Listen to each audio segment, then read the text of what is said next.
تاہم کئی عمارتیں اسلامی ہندی امتزاج کی بہترین مثال بھی ہیں۔ بازار سیدھے اور کشادہ ہیں۔ شہر سے کچھ فاصلے پر ایک چھوٹی سی جھیل بھی تھی جو اپنی مثال آپ تھی۔ اجمیر شہر میں داخل ہونے کے بعد دونوں ہرکاروں اور قاصدوں کی رہنمائی میں عمر خان، بہاولدین، کرن، کمپل اور مسلح جوان ایک محلے کی طرف گئے اور ایک حویلی سے ذرا فاصلے پر دونوں ہرکاریں رک گئے۔ ان دونوں کے رکنے پر باقی سب لوگ بھی اپنے گھوڑوں کی باگیں کھینچتے ہوئے رک گئے۔ پھر عمر خان نے ان دونوں قاصدوں کو مخاطب کر کے پوچھا، تم دونوں یہاں رک کیوں گئے ہو؟ کیا آگے کوئی خطرے کی بات ہے یا کوئی اور وجہ اور علت ہے؟ اس پر ان دونوں میں سے ایک عمر خان کو مخاطب کر کے کہنے لگا، امیر، وہ جو سامنے آپ محل نما عمارت اور حویلی دیکھ رہے ہیں وہی حویلی بھیر سنگھ کی ہے۔ اسی کے اندر بھیر سنگھ نے اپنے ساتھیوں کے ساتھ قیام کر رکھا ہے۔ ہرکارہ جب رکا تب اپنے مسلح جوانوں کی طرف دیکھتے ہوئے عمر خان کہنے لگا، میں اور بہاولدین آگے رہیں گے، دروازے پر دستک میں دوں گا، ہم دونوں کے پیچھے تم رہو گے اور تم سب کے پیچھے ہم دونوں کی بیویاں ہوں گی، ہرکارے بھی ہم دونوں کے ساتھ رہیں گے۔ جب میں اور بہاولدین حویلی میں داخل ہوں گے تو تم سب ہمارے پیچھے پیچھے آنا اور تمہارے پیچھے ہم دونوں کی بیویاں اور ہرکارے بھی حویلی میں داخل ہوں گے۔ میں پہلے بھیر سنگھ کا پوچھوں گا۔ بھیر سنگھ مجھے اور بہاولدین کو یقیناً نہیں جانتا ہوگا، اگر جانتا بھی ہوگا تو کوئی بات نہیں، اسے ہم دیوان خانے میں کسی انتہائی اہم موضوع پر گفتگو کرنے کے لیے بلائیں گے۔ یقیناً اس کے ساتھ اس کے مسلح جوان بھی آئیں گے، لہٰذا ان سب کو تم اپنی گرفت میں رکھنا۔ ہم دیوان خانے میں ہی بھیر سنگھ سے بات کریں گے، دونوں ہرکارے اور ہم دونوں کی بیویاں بھی دیوان خانے میں بیٹھ جائیں گی، گھوڑے باہر صحن ہی میں کھڑے رہنے دینا۔ اس کے بعد ہم اپنے کام کی تکمیل کرنے کے بعد یہاں سے چلتے بنیں گے، قیام نہیں کریں گے۔ سارے مسلح جوانوں نے عمر خان کی اس تجویز سے اتفاق کیا تھا، چنانچہ آگے بڑھے، اس حویلی کے سامنے جا کر رکے جس کی طرف ایک ہرکارے نے اشارہ کیا تھا۔ اس کے بعد عمر خان اور بہاولدین گھوڑوں سے اترے، ان کے پیچھے پیچھے سارے مسلح جوان بھی اپنے گھوڑوں سے اتر گئے تھے۔ پھر ہرکاروں کو مخاطب کر کے عمر خان کہنے لگا، جب حویلی کا دروازہ کھلے تو تم میرے ساتھیوں کے گھوڑوں کو ہانکتے ہوئے صحن میں لے آنا۔ چنانچہ دوسری بار عمر خان نے دستک دی، اس پر دروازے کا پٹ تھوڑا سا کھلا اور دروازے پر اتنے لوگوں کو دیکھتے ہوئے گھبراہٹ میں کہنے لگا، تم لوگ کون ہو اور کیوں اس حویلی پر دستک دی ہے اور کیا چاہتے ہو؟ اس پر غصے کی حالت میں عمر خان اسے مخاطب کر کے کہنے لگا، کیا عورتوں کی طرح تھوڑا سا پٹ کھول کر اور اپنے آپ کو پردے میں رکھتے ہوئے اور سر باہر نکالتے ہوئے پوچھ رہے ہو کہ ہمارے آنے کا مقصد کیا ہے؟ پیچھے ہٹو۔ اس کے ساتھ ہی عمر خان نے دروازے کو ایسی زوردار پاؤں کی ٹھوکر ماری کہ دروازہ کھل گیا اور دروازہ کھولنے والا ایک طرف گر گیا۔ اس پر عمر خان اور بہاولدین اندر داخل ہوئے، ان کے پیچھے پیچھے سارے مسلح جوان اور بعد میں ہرکارے سارے گھوڑوں کو ہانکتے ہوئے حویلی میں داخل ہو گئے تھے۔ ان کے پیچھے ہی پیچھے کرن اور کمپل بھی حویلی میں داخل ہوئی تھی۔ دروازہ کھولنے والا جو زمین پر گرا تھا اٹھ کھڑا ہوا اور اتنے لوگوں کو حویلی میں داخل ہوتے دیکھ کر بڑا پریشان اور حیرت زدہ تھا۔ اچانک حویلی کے اندر سے کسی کی زوردار کڑکتی ہوئی آواز سنائی دی، کون ہے؟ اس پر عمر خان نے دروازہ کھولنے والے کو کان سے پکڑا اور کہنے لگا، جاؤ اندر جا کر بھیر سنگھ سے کہنا کہ اس کے ملنے والے آئے ہوئے ہیں، لہٰذا وہ ہم سے دیوان خانے میں آ کر ملے۔ پھر اچانک عمر خان کو کوئی خیال گزرا اور کہنے لگا، سن، کیا حویلی میں داخل ہونے اور نکلنے کا اس پھاٹک کے علاوہ کوئی اور بھی راستہ ہے؟ اس نے جب نفی میں گردن ہلائی تب عمر خان کہنے لگا، اگر یہ بات ہے تو جاؤ بھیر سنگھ کو بلا کر لاؤ۔ وہ شخص لرزتا کانپتا آگے بڑھا تھا۔ تھوڑی دیر بعد ایک کمرے سے بھیر سنگھ اور اس کے پیچھے پیچھے کچھ مسلح جوان نکلے۔ بھیر سنگھ اور اس کے ساتھی صحن میں ان سب کو دیکھ کر کسی قدر پریشان اور فکر مند ہو گئے تھے۔ اس پر عمر خان انہیں مخاطب کر کے کہنے لگا، تمہیں پریشان اور فکر مند ہونے کی ضرورت نہیں ہے، ہم ایک انتہائی اہم کام کے سلسلے میں بھیر سنگھ سے ملنا چاہتے ہیں۔ اس موقع پر کرن اور کمپل دونوں اپنے چہروں پر نقاب ڈالے ہوئے تھی۔ کرن اپنے گھوڑے سے اتر کر عمر خان کے قریب آن کھڑی ہوئی تھی، لہٰذا عمر خان نے اس سے سرگوشی کی، کرن ذرا یہ تو کہو ان میں بھیر سنگھ کون ہے؟ اس پر کرن کہنے لگی، سب سے آگے جو دائیں جانب ہے یہی بھیر سنگھ ہے۔ کرن کے ان الفاظ کے جواب میں ہلکا سا تبسم عمر خان کے چہرے پر نمودار ہوا۔ پھر بھیر سنگھ کی طرف اشارہ کرتے ہوئے کہنے لگا، بھیر سنگھ اپنے ساتھیوں کو یہیں رہنے دو، تم ذرا دیوان خانے میں آؤ، تمہارے ساتھ ایک انتہائی اہم موضوع پر گفتگو کرنا چاہتا ہوں۔ جواب میں بھیر سنگھ اپنا ہاتھ اپنی تلوار کے دستے پر لے گیا اور کہنے لگا، اگر میں تمہارے کہنے پر دیوان خانے میں نہ آؤں تب؟ پھر یہ بھی سن رکھو کہ ہم تمہارے غلام نہیں ہیں، اور یہ بتاؤ کہ تم ہو کون؟ اور یہ جو تمہارے ساتھی اپنے ہاتھ اپنی تلواروں کی طرف لے گئے ہیں تو یاد رکھنا میں اور میرے ساتھی اس قابل ہیں کہ تلواروں کی طرف بڑھنے والے ان ہاتھوں کو کاٹ کر رکھ دے۔ اس موقع پر ہلکا سا تبسم عمر خان کے چہرے پر نمودار ہوا اور کہنے لگا، تم ایسے بلوان بھی نہیں ہو کہ کسی کے ذوق نمو کو بے اثر زندگی کے حصار اور کرب کی دھوپ سے دوچار کر دو، ایسے بھی طاقتور نہیں ہو کہ دوسرے کی آنکھوں میں المناک آندھیاں، دل میں خوف کے ریگزاروں، نبض کی تاریکیوں میں آرزوؤں کے سرسام بھر دو۔ یہاں تک کہنے کے بعد عمر خان کو رک جانا پڑا۔ اس لیے کہ بے پناہ غصے اور غضبناکی کا اظہار کرتے ہوئے بھیر سنگھ بول اٹھا تھا، جو کچھ تم نے کہا ہے درست ہے اور تمہارا اندازہ ٹھیک ہے۔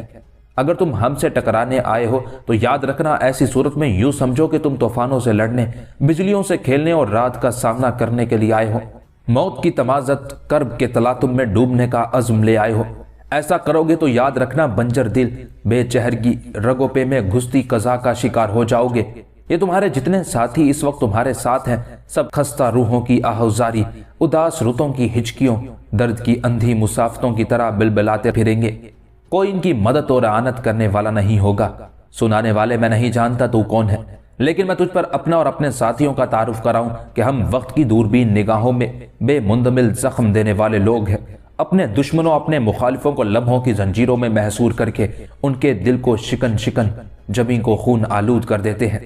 بھیر سنگھ جب خاموش ہوا تب پھر ہلکا سا کہا عمر خان نے لگایا، کہنے لگا، بھیر سنگھ یہ بھی تو نے خوب کہی۔ سن انسانی دلوں پر وسوسوں کے جال بننے والے، جب تو یہ جانے گا ہم کون ہیں تو یقیناً تو خوف و کرب کا اسیر، سرکتی سرسراتی اذیتوں کا شکار ہو جائے گا۔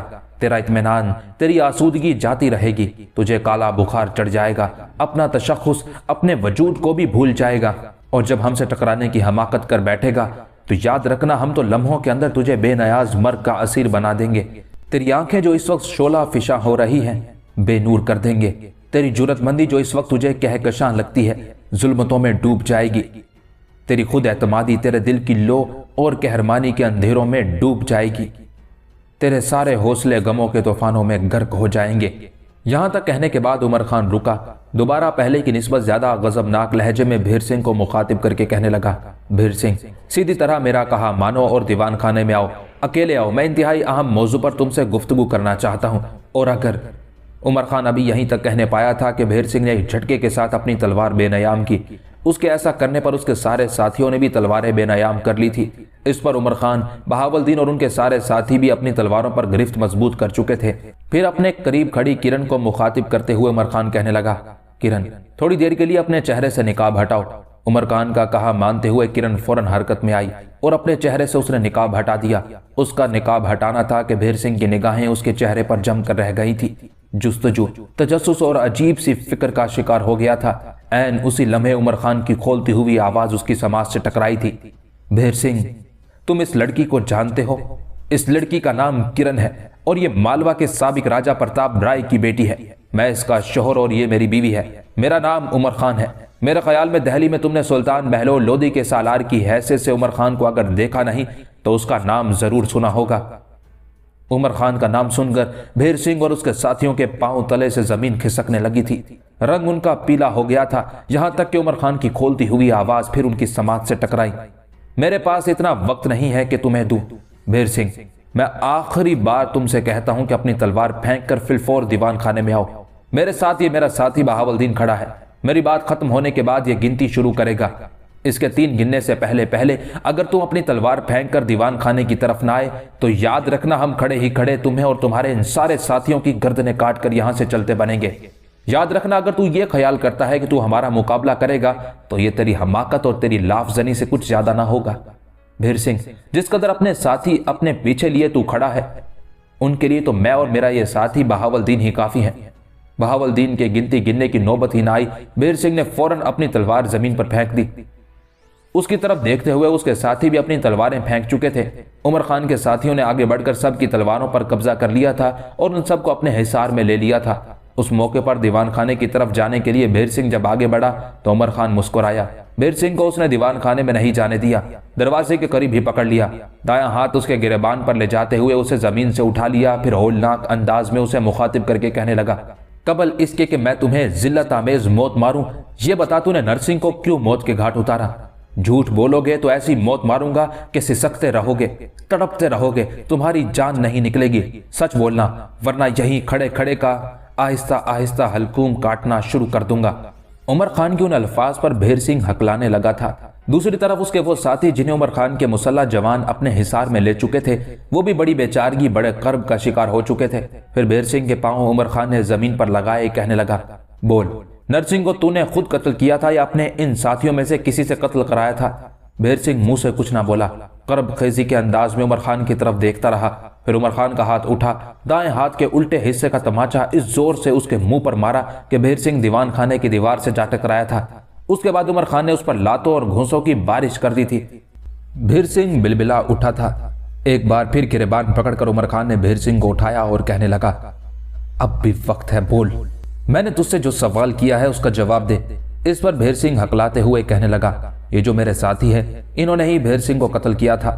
بھیر سنگھ کو چھوڑ کر عمر خان بھیر سنگھ کے ساتھیوں کی طرف بڑھا اور انہیں مخاطب کر کے کہنے لگا، نرسنگھ کو تم نے کس کے کہنے پر قتل کیا تھا؟ اس پر وہ سب کپ کپاتے ہوئے اپنے ہاتھوں سے بھیر سنگھ کی طرف اشارہ کرنے لگے تھے۔ ان کے یہ اشارہ کرنے پر ہلکا سا تبسم عمر خان کے چہرے پر نمودار ہوا۔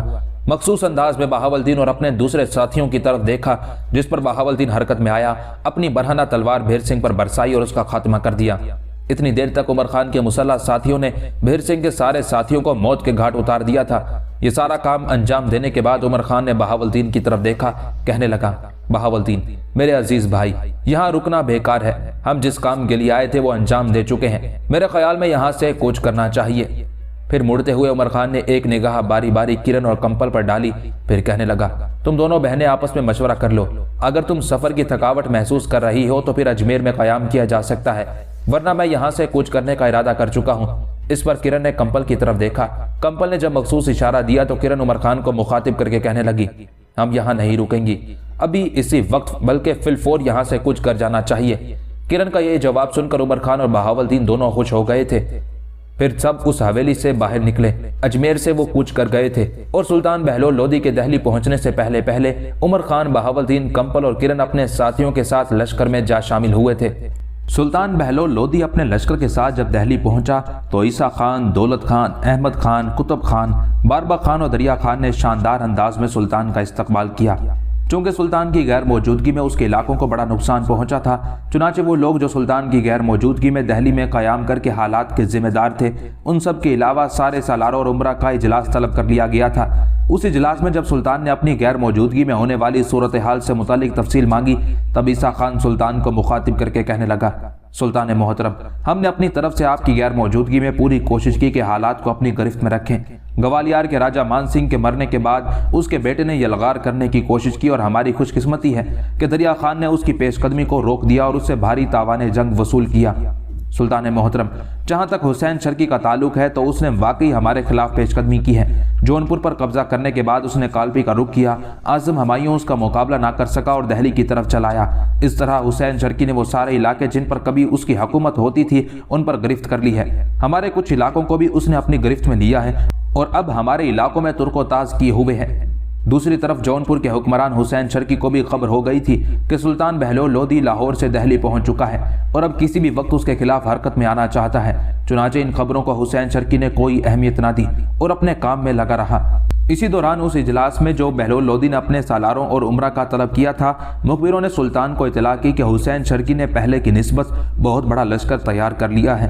چنانچہ اس کے لشکر کا ایک حصہ گنگا اور دوآبہ کی سرزمینوں میں یلغار کیے ہوئے ہے اور وہاں تباہی اور بربادی کا کھیل کھیل رہا ہے۔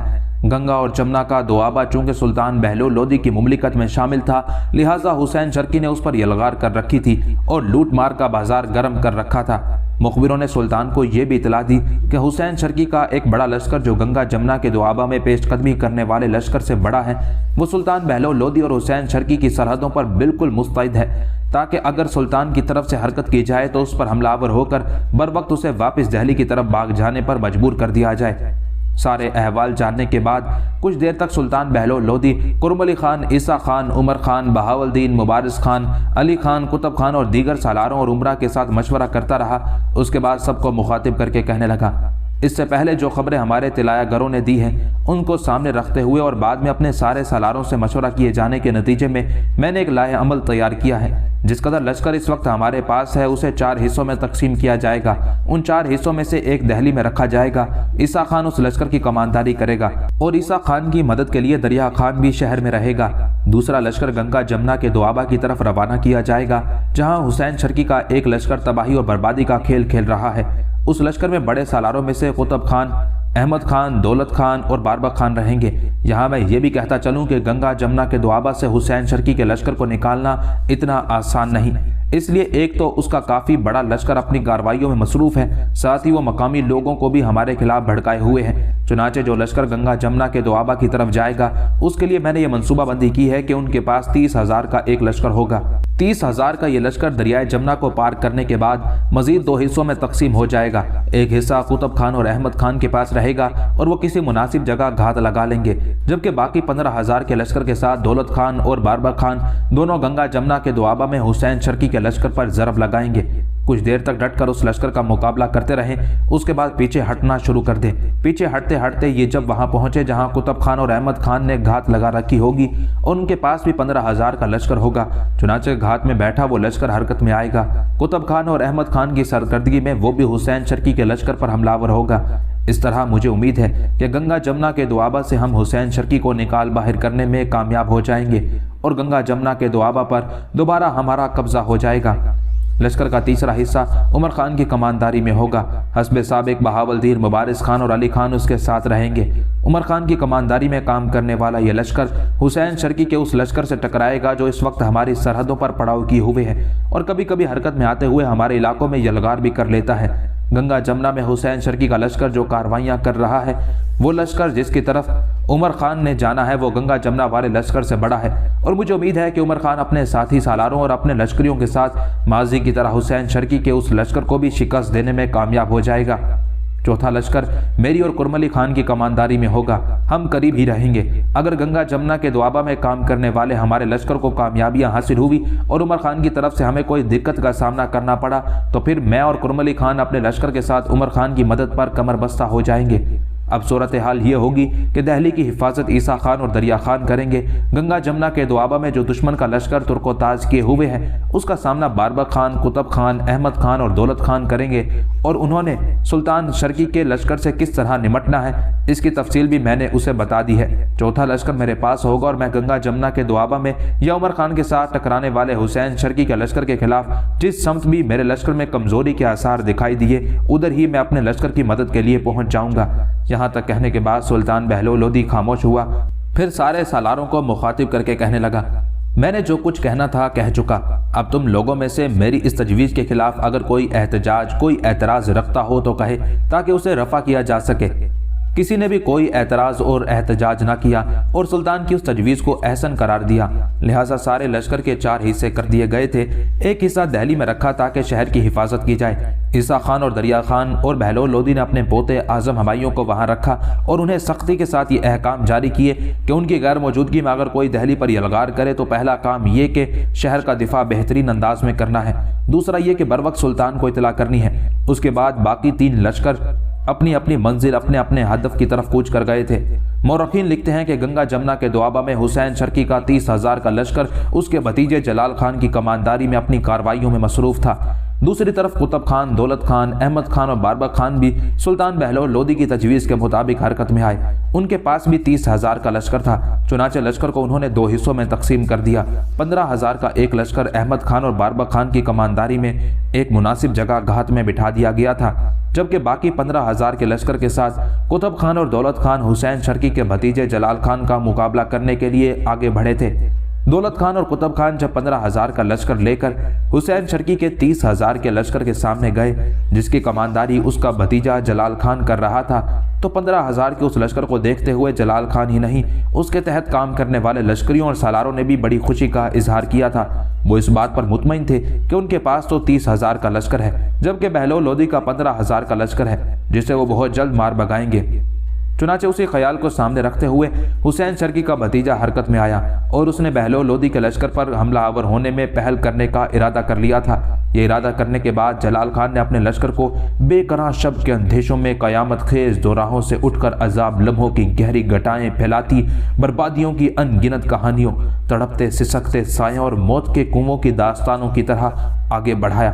اس کے بعد وہ دولت خان اور قطب خان کے لشکر پر اداسی اور تھکن میں بھٹکتی نارسائیوں میں خواہشوں کے ان گنت رت جگہوں کو برباد کرتے عذابوں،